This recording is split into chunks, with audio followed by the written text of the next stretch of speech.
Hi, we are going to talk today about anti-trans bills. This is going to be a bit of a heavy subject, so if it's something that you can't really handle, there's no shame in clicking off or taking a break, coming back later. It is perfectly fine. We want you to take care of your mental health. But I'm hoping that by the end of this, we can have a little bit of a hope pill.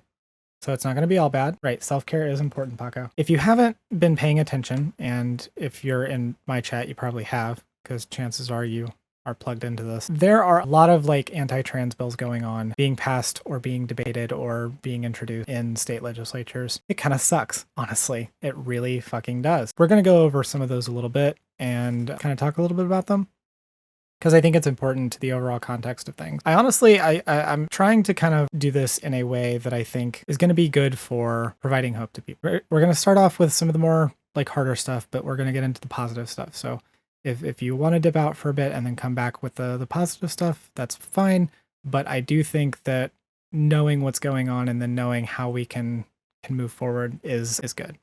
So with that out of the way. So I have been on here and I have compiled a list of stuff. If you don't know who Erin Reed is, Erin in the Morn on Twitter, she is an activist and a journalist and has been tracking anti-trans bills for a while. Highly recommend following her if you want to keep yourself informed on this.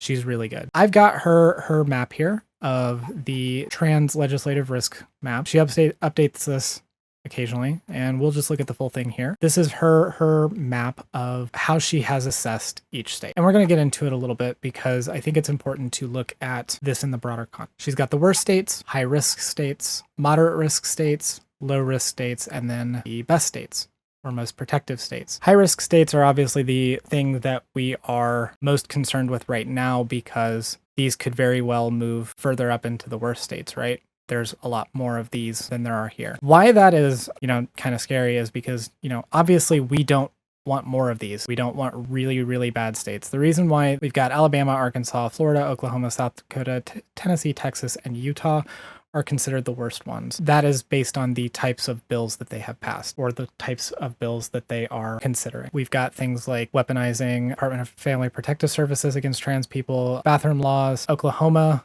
has a bill. I think we've actually got, that might be this one too, a ban up to the age of 26. Alabama and Arkansas have passed laws that will detransition all trans teens. Florida has banned Medicaid coverage for trans adults and is banning gender-affirming care for trans teens. It's bad. I heard Tennessee just passed an anti-drag bill today, outlaws public drag events. Yep, we're going to get into that one too. There's a lot of high-risk states, obviously. You can see my state is one of them, Indiana. West Virginia is apparently a really big one, imminent risk of higher risk category. West Virginia is pretty bad. Missouri, Mississippi, North Dakota, like there's a lot of high risk states here. There's some moderate risk states. The lower risk states are Michigan, Minnesota, New Mexico, Arizona, Nevada. Like, I don't want to give you the impression that like all hope is lost. I'm giving you this as the context of this is what we are fighting. This is what we are looking at. This looks pretty bad when you look at it overall because there's a lot of red here, right? There's a lot of red and it looks like that could be getting worse. Yes, it is good to know the scope of our problem. We need to know like the full thing that we are looking at here is.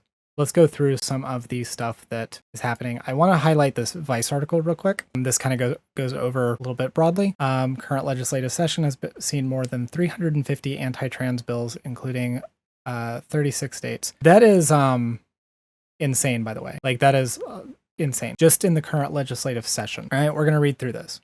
There are already twice as many anti-trans bills making their way through state legislatures across the U.S. as there were in 2022. The current legislative session has seen more than 350 anti-trans bills introduced in 36 states, according to new data released by Trans Legislation Tracker, an open source site that tracks proposed and passed anti-trans legislation. That's compared to about 170 in 2022, also a record-breaking year. In fact, 2023 is the fourth consecutive year marked by a record-breaking number of anti-trans bills.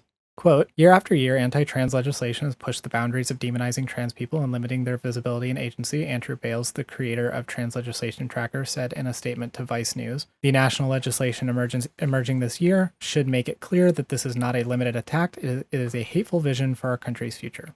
Anti-trans bills are being proposed at the state and national levels, from proposed legislation in Wyoming that would equate gender-affirming care to child abuse, to a federal bill that would codify narrow biological definitions for man and woman. Since the 2010s, state lawmakers have introduced legislation that effectively shuns transgender and non-binary people from public life, including sports bans that prevents trans students from playing on the teams that match their gender identities, bills that force people to use bathrooms that correspond to the gender they were assigned at birth. By many metrics, 2022 was one of the worst years yet, as lawmakers and conservative pundits doubled down on anti-trans rhetoric and policymaking, effectively mainstreaming the hate targeting trans people and their families. The consequences were stark. Families with trans kids started moving out of their homes in states like Texas, Alabama, and Arkansas, and healthcare facilities that care for trans people, especially trans youth, have become the target of coordinated right-wing harassment campaigns that have resulted in bomb threats. Experts say this year could be even worse. So far, 3 states, Utah, Tennessee, and South Dakota, have passed bans on gender-affirming care, and the South Dakota law included a clause that forces trans youth to detransition. Oklahoma proposed a never-before-seen bill that would ban gender-affirming care for people under the age of 26, and a failed bill in North Dakota tried to introduce fines for teachers and other public sectors if they use trans people's correct pronouns.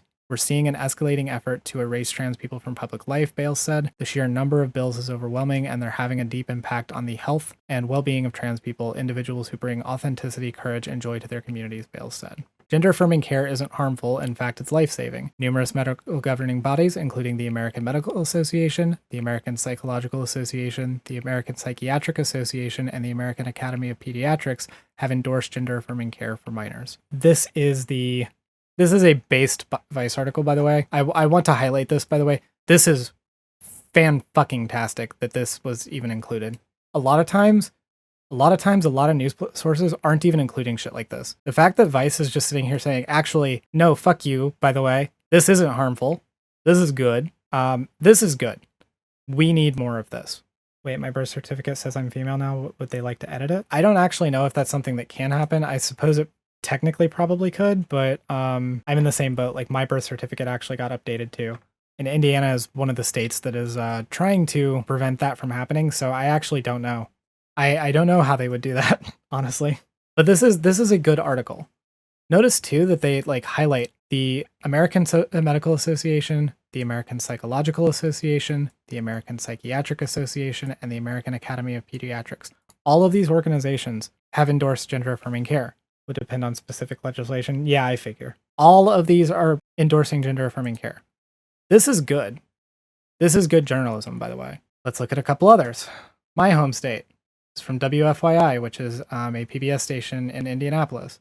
I'm not going to read the entire article. I've already read it, but essentially, Indiana is introducing a shit ton of anti-LGBT stuff. And it's not just anti-trans stuff. This affects the entire queer community. But let's take a look. 5 bills would ban gender-affirming care for trans youth. House Bill 1589 would expand the time frame for medical malpractice claims against providers for gender-affirming care to 15 years after the patient turns 21. Malpractice lawsuits for care provided for minors older than 6 years old have 2 years to file claims. There's also a bill to significantly limit what gender-affirming care is available to trans people who are incarcerated. It would ban people who are incarcerated from surgical transition procedures. It was amended in committee to allow access to hormone therapies. Well, thank you. It is the only one to limit care that has received a committee hearing, which is good.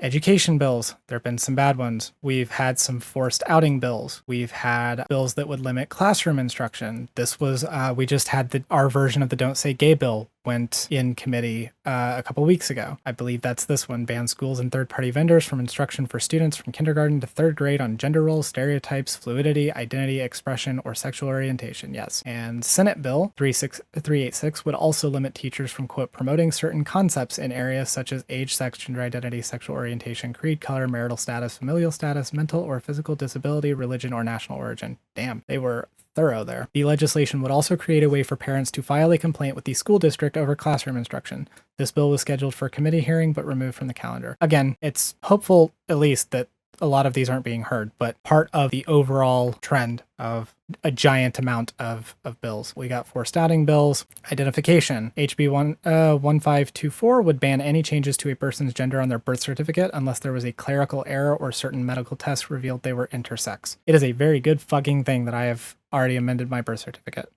Parental rights, child removal. House Bill 1232 and House Bill 1407 both seek to codify that the Department of Child Services may not remove a child from a home solely because of their gender identity and not providing gender-affirming care to the child. They're trying to protect parents who want to forcibly not allow their child to transition. Full House still needs to vote on the bill. House bills must be passed by committee by February 21st. So I will have to look in to see if any of these have been passed, because it is obviously passed February 23rd. Kentucky.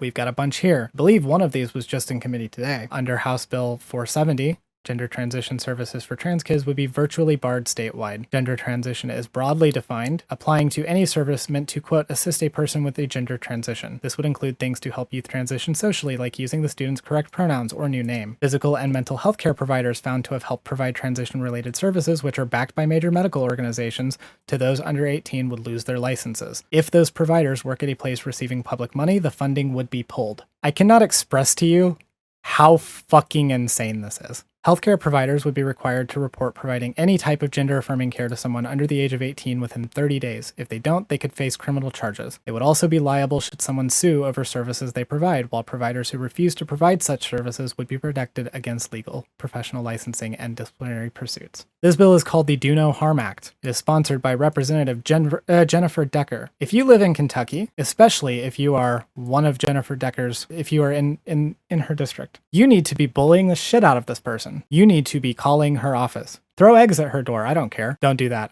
I would never advocate for any illegal activity. This is stuff that cannot be passed. Okay? Throw eggs in Roblox. Call phone in real life. True. Listen to Paco. The Kentucky General Assembly's fixation on transgender kids is beyond belief. Chris Hartman, who leads the Fairness Campaign, said on Wednesday, though less than 1% of the total population, trans kids have been the target of more than half a dozen bills by state lawmakers already this year. True. By the way, that is literally the case. We're literally talking about, like, people are making these laws for like 3 people. This was the drag ban that was passed in Tennessee. It bans public drag. This is what Aaron Reed said. We'll just read this. Terrible news. The first drag ban is passed in Tennessee and goes to the governor's desk. It could easily ban pride. It bans public drag. It bans transgender people performing who are just living their lives. It charges them with a felony. It is blatantly unconstitutional. It is an offense for a person to engage in adult cabaret performance on public property or in a location where the adult cabaret performance could be viewed by a person who is not an adult. Preempts an ordinance, regulation, restrictions, or license that was lawfully adopted or issued by a political subdivision prior to the effective date of this act. Yeah, this is bad. This is insane. I also found this. This is another short list of stuff from yesterday, bills that were being heard. An Arkansas bill that would give public schools and colleges the right to use a trans person's old name and pronouns. This Senate bill would charge trans adults with crimes if they enter bathrooms while minors are in them. Bans trans students from changing gender marker without an updated birth certificate, could be read to force outing in some situations in Georgia. Iowa banned trans students from bathrooms. Iowa drag ban that would also arrest parents. Missouri don't say gay bill. Tennessee define trans people out of the law entirely. Define sex in such a way that it excludes transgender people entirely for all state legal purposes. Tennessee, 10-care ban on all insurances that cover gender-affirming care. Oklahoma's total funding ban for trans adult gender care would ban all public funds from going to any organization that provides gender-affirming care, including to trans adults. Would also ban gender-affirming care for incarcerated adults by virtue of that. And then, of course, New Mexico has a positive one, would protect government interference in access to gender-affirming care or abortion. At least New Mexico's got a good thing. How did Republicans come away from the midterms and think, wow, I guess our problem was we didn't go far enough? Yeah, true. No, like, for real. This is bad. Here is the Oklahoma bill, would effectively end adult trans care. And then there is the map. Yeah, so I wanted to go through all of this. It is unfortunate to see, right? It really fucking sucks. I hate this. It is honestly really scary. It is insane that so much time and attention is being focused on us. We are like the main characters of 2024 right now. And that sucks. There are things, however, that we can do. And we're going to go through with that. Because whereas all of this is bad, there is some good that we can look to. There is some way that we can kind of hope pill ourselves, that we can look to ways that we can act in order to help fight for a better future. Hope is good. Yes, hope is good. So let's look at that. Our dear mod Paco gave me some resources, some good things out of this. So for starters, let's take a look at this. Minnesota House of Representatives has a bill aiming to establish Minnesota as a trans refuge state. Essentially, this bill would actually make it to where, like, other states' laws can't prevent people from getting trans healthcare or gender affirming care if they need to flee their home states in order to get it and go to Minnesota. California did a similar thing. Yep, this is good. This is also in Minnesota. I believe this is the actual bill. If you would like to read that, you can. It is HF 146. Minnesota, don't flee to Missouri. Yeah, do not flee to Missouri. Maryland. Medical Assistance Program, Gender Affirming Treatment, Trans Health Equity Act. We can look at the synopsis. Requiring beginning on January 1st, 2023, the Maryland Medical Assistance Program to provide gender affirming treatment in a non-discriminatory manner, requiring that the gender affirming treatment be assessed according to non-discriminatory criteria that are consistent with current clinical standards, prohibiting the issuance of an adverse benefit determination related to gender affirming treatment unless a certain experienced healthcare provider has reviewed and confirmed the appropriateness of the determination, etc. Again, this is good. This is coming out of Maryland. This year. Oregon has a bill would mandate that insurance cover all gender affirming care, surgeries, hormone therapy, FFS, hair removal, all of it. Oregon would be the 4th state to mandate such care. Every Senate Democrat co-sponsored the bill. That is important to point out, by the way. That is so good. This is good. No spoilers, Eve. Fucking based, yeah. Let's look at this. From Michigan. Today, the Michigan Senate voted to amend our state's Elliott Larson Civil Rights Act to explicitly include protections against discrimination for LGBTQ Michiganders. I was proud to stand with Jeremy Allen Moss and everyone who's fought for far too long and vote yes. This is from Mallory McMorrow, Michigan State Senate Majority Whip. We can look at this. I will never forget the day that the United States Supreme Court decided on marriage equality. I remember taking pictures of sidewalk chalk. I remember taking pictures of the celebrations that occurred around me. And this was something that didn't impact my life in any way. It didn't make my life any better. It didn't make my life any worse. But I recognized in that moment that finally my friends and my neighbors had the same rights that I've had. I am a straight Catholic woman married to a straight Jewish man. Because of who we are, I cannot be fired from my job. My husband cannot be fired from his job. We cannot be denied a mortgage. We cannot be denied housing. The reality is that most of us in this room today enjoy those same protections. But some of us in this room today do not. Some of us in this room can be fired from their jobs simply because of who they are.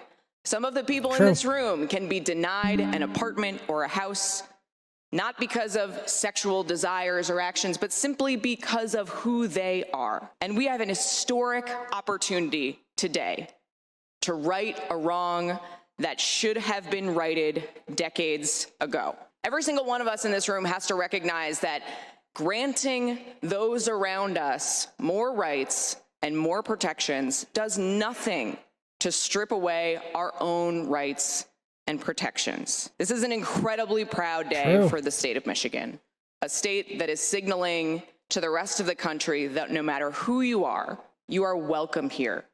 You will be protected here. You can find a job, a career, doing what you love, and a place and a community that you can call home. I'm incredibly proud and grateful to this legislature and my colleague for working on this for so many years, and I'm proud to stand in support of this today. Thank you. So that was in Michigan. That was yesterday. New Mexico, reproductive health provider protections. This would help protect gender affirming care and reproductive health. So Eve actually pointed this out a little bit ago, something that Vosh looked up. But this is also something that I want to point out. This was a poll from Kentucky asking, would you support or oppose a proposed Kentucky law that would allow the state to overrule parents' decisions to obtain certain health care for their transgender teenager, such as certain medications that can regulate the onset of puberty. 71% of people in Kentucky oppose this. That includes 62% of Republicans. 62%. Now, it's not quite the 83% of Democrats, but 62% of Republicans oppose this. This is not popular. This was something that I just saw today. Powerful speech halts bathroom ban in Arkansas. Essentially, this lovely fellow here, Senator Clark Tucker, pointed out that the bathroom ban that was being debated in Arkansas was entirely unfinished. There was just multiple lines of text that was just blank, the law was not well crafted. And in going on this rant to appeal to the other senators who care about procedure, it actually got the bill to not go through. It actually stopped it from going through. Now, it would be bad if that bill gets fixed and then goes back, but gives us time. This is good. I do want to go back to this. When we're talking about having hope, when we're talking about not falling into doomerism, the thing that I want to get across to everyone is that we are on the winning side of this. Popular opinion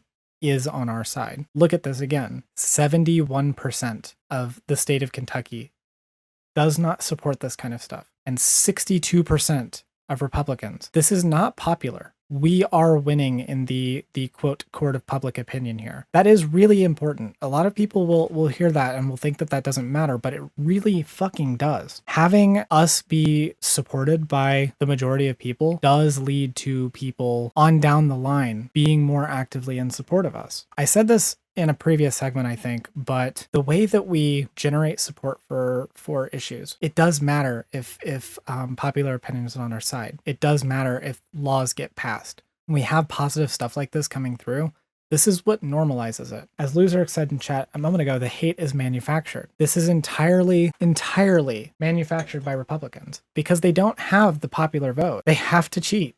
Conservative commentators have to focus on attacking trans people to draw their base attention away from Republicans' unpopular policies. True. They're using us as a scapegoat and using us to draw attention away from other things that they're doing. That's why they're going so hard on this. It's why they did the same thing with CRT a couple of years ago. And notice how that fizzled out. They keep having to find new things to put into the culture war in order to draw attention away from all of their other policies.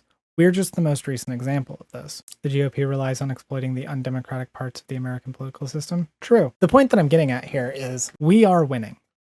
Ultimately, we will win. It seems hopeless right now because there is such a quantity of anti-trans bills that are being introduced. The Vice article is said over 350, I think. That's a lot. It is worth noting that not all of those will go to committee. Not all of them will get voted on.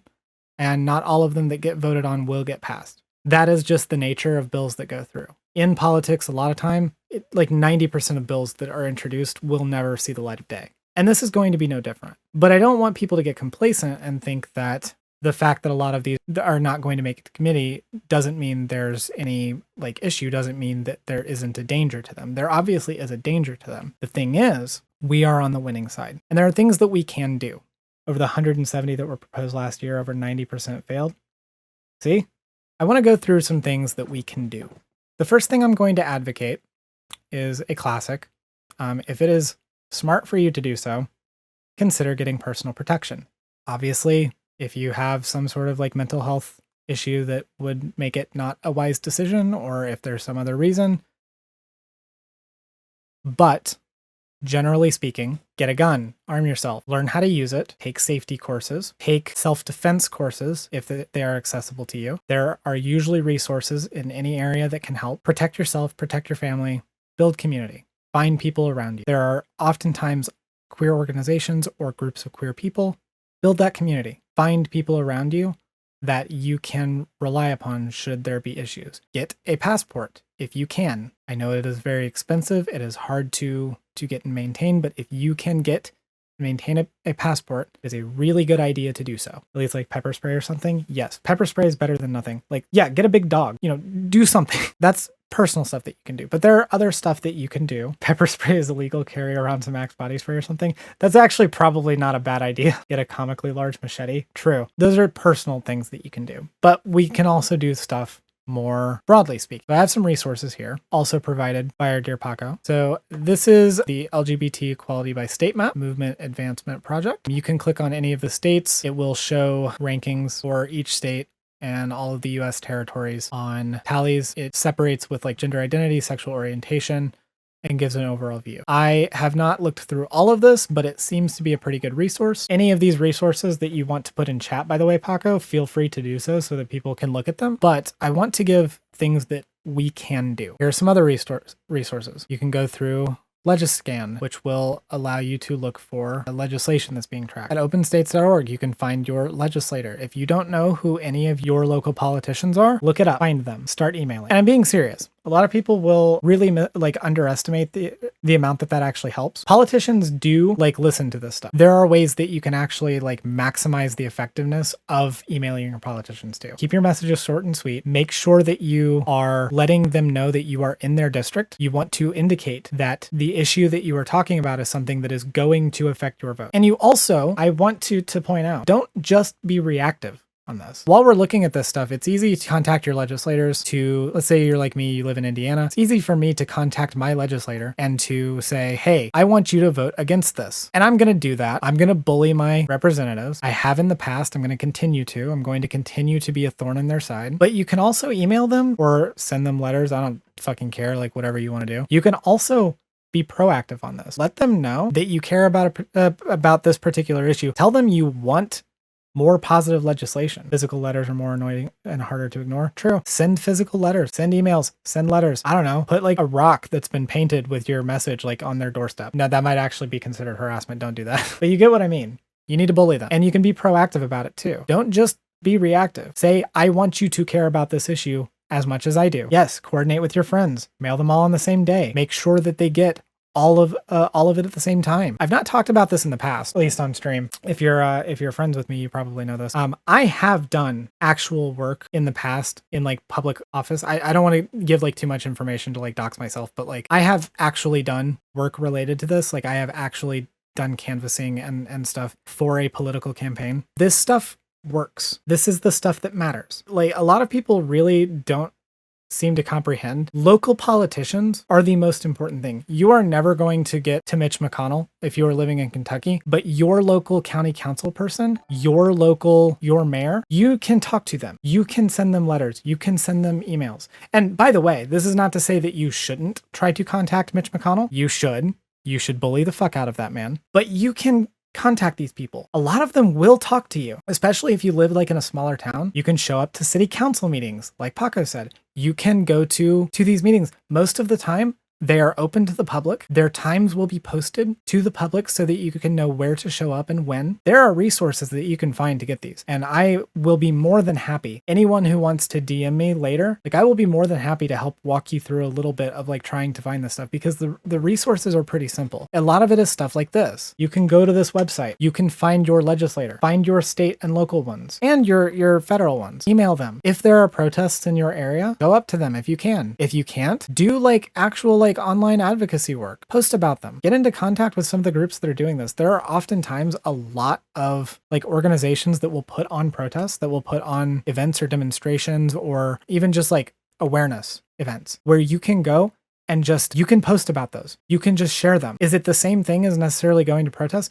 No, not necessarily, but it is good and it does help. I remember a BLM protest at my school that actually got someone expelled for saying the N-word. Yeah, I mean like stuff like that does happen. Republicans got to take over a huge swath of the country because their voters do this. Yes, because they actually get out and do this shit. They actually like do work. Like I know when I go to vote, whenever I go to like my local like courthouse and stuff, there's like 5 Democrats usually, there's like 20 Republicans. Like they get out there and do this. We need to be doing this. And the other thing too, I want to make clear, what this does is it causes, because we're mostly going to be trying to talk to Democrats here, right? Because like it's good to bully the Republicans too. It's good to email them. Like my representatives are mostly Republicans and I'm still going to email them because it's good to do that. But like we also want to talk to Democrat candidates, potential ones, even if you don't think they have that much of a chance. We need more of them who are taking a hard stance and not being silent or being just tepid about it. Like it's obviously good that a lot of like Democratic politicians have been like signaling some limited support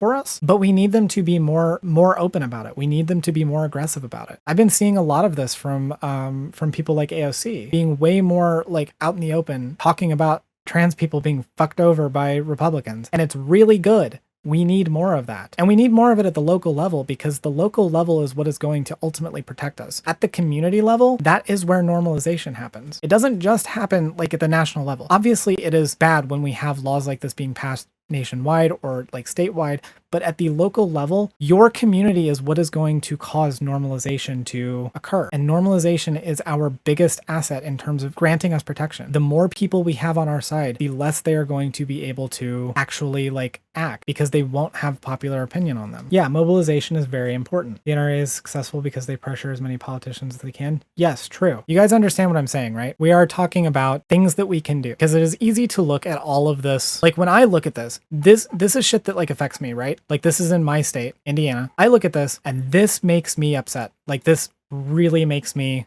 afraid. I hate seeing this stuff. It is very, very clear that Indiana is like not a safe place for me. But there are things that we can do, steps that we can take that can help us out, that will make it easier for us to move forward. Indiana's got to be rough. Illinois neighbor here. Yeah, Illinois is actually, I believe, if I saw correctly on that map, Illinois is one of the safest protection states. It's pretty rough. And it's easy to look at this stuff and feel hopeless, feel like there's no point, feel like it's all going to not work out. Like Paco mentioned earlier, 90% of those bills introduced last year didn't go anywhere. And that is going to be the case this year too. Now, we've already seen double the amount that happened last year just in this legislative session, just since the beginning of the year. And that sucks. Most of that is not going to go anywhere. That doesn't mean it's not dangerous. We still need to work on fighting that normalization of anti-trans rhetoric. But there are things that we can do. Arm yourself, get involved. If you can't be physically involved, find things that you can do online. Find things that you can do from home. There are a lot of organizations that if you have the like capability, like if you're, not like me and have the social capability to do, like you can do phone banking. You can just talk to people. Find local community. I already like in my area, I have found like 4 organizations recently that all do demonstrations, events, protests. I want to be a little bit more involved. I'm going to be a little bit more involved in these. I'm going to be reaching out to some of them. I know some of the people involved in them, so I already have like a little bit of an in with some of them. Look for these, get involved in them, see what you can do. If you can't have much to do in person, see what you can do online. Posting is praxis.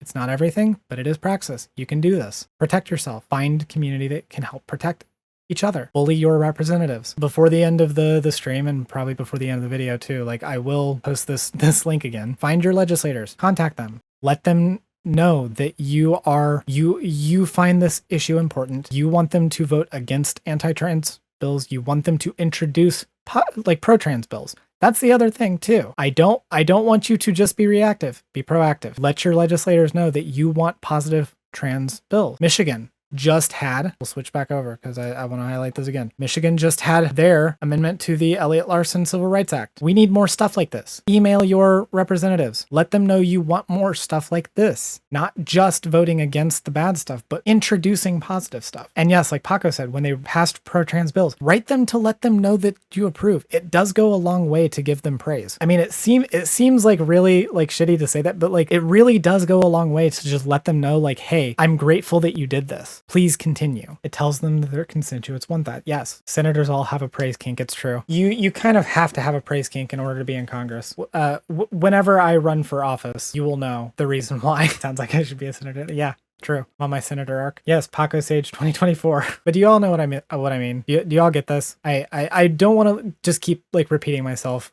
So I'm going to wrap this up, but like the reason we went through all of the negative stuff was so that I can highlight the positive stuff. I don't want you to just look at all of this stuff and get the idea that it's hopeless or that that like nothing is ever going to work. There's a lot of stuff going through. We have medical care bans, drag bans, even in this article here, this one here that I included in the negative stuff. Aaron Reed does note like more positive legislation. Maryland Trans Health Equity Act, Oregon's bill, the Refugee Protection Bill, New Mexico's, like all of these. This was before the Michigan thing too. These are all good things. There is hope here, not just because there's positive stuff going through, but because we can affect stuff. We can do things that can affect change. Doomer is unproductive, get mad. True. I mean, if you're gonna get angry, like channel that, right? Like channel that anger into something that is productive. I would rather you be like angry and effective than to be like sad and ineffective. Hell, I'd rather you be sad and effective. It's not actually wrong to feel like upset. I don't want to give that impression either. Like it is valid to look at this stuff and feel distressed. I look at this stuff and feel distressed. Like I feel sad when I look at all of the bills that are being fielded in my state That does make me upset. That's valid. I don't want you to think that it isn't. But it is equally valid to look at this stuff and see an opportunity, which we have. I said this during the Trump video. We have an opportunity to take control of the narrative a little bit because we are being put in the spotlight. We just talked about the Hershey's thing. I know it wasn't like a super serious segment, but we just talked about that. That's normalization. That is stuff that is actively making it easier for us to get ahead. And the fact that there's people like Faye Johnstone being highlighted, that's a good thing. It shows a positive trend. And there are things that we can do. Weaponize your anxiety. True. I don't really have too much more to say. I don't want to just continue to ramble. I hope all of this makes sense. We don't want to be doomer about things. We want to have hope. It is easy to get lost in the cavalcade of like negative trans bills, but there are things that we can do. There are things that we can do to affect change. Find your legislator, bully your politicians, let them know when they do something good. Let them know when they do something bad. Be proactive. Find organizations, find community, get a gun, protect yourself. Again, if it is safe for you to do so, take self-defense classes. That's about all I got for this. I'm just rambling at this point. So yeah, I hope this was helpful. I hope it kind of gives you a little bit of a hope pill about the state of things. Even though it is hard to look at this stuff, there are some beacons of hope that are shining through, and there are things that we can do to make things. Yes, get a hopium combo going. That would be the perfect end to the segment for you all to get a hopium. We can do. I believe in you. I believe in all of you. There's one thing we can't have any hope for. It is that this chat can get a combo. I mean, I know you're gonna try. You're gonna try again. But yeah, that's all I got. So I will see you. I will see you in the next one. Thank you so much.